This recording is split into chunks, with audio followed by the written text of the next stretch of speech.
สวัสดีทุกคนเนาะวันนี้บ่าวตีสิพาทุกคนมาหยามกับบ่าวตีใส่มาซื้อนี่เนาะแล้ววันนี้บ่าวตีสิพาทุกคนไปหยามนะว่าสิมาในประมาณโอเคทุกคนเบิ่งกันเลย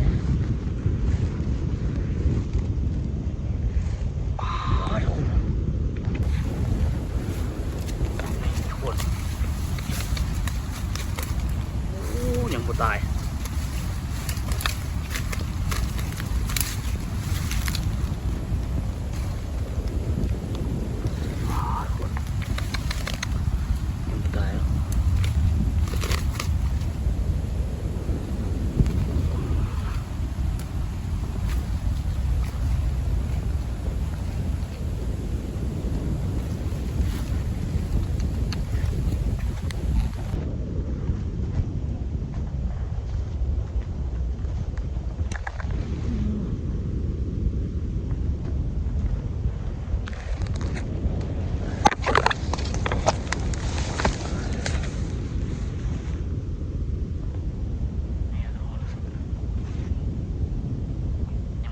ทุกคนเนาะ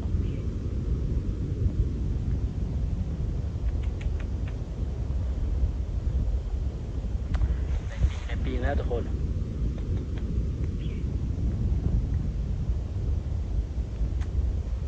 มาอีกแล้วม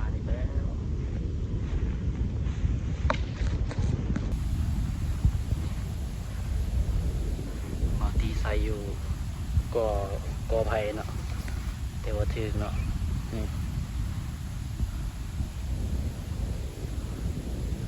บ้านทุกคนบ้านทุกคนห้องว่าจังไดนี่ตัวยังไงบ้านทุกคนพอดีปี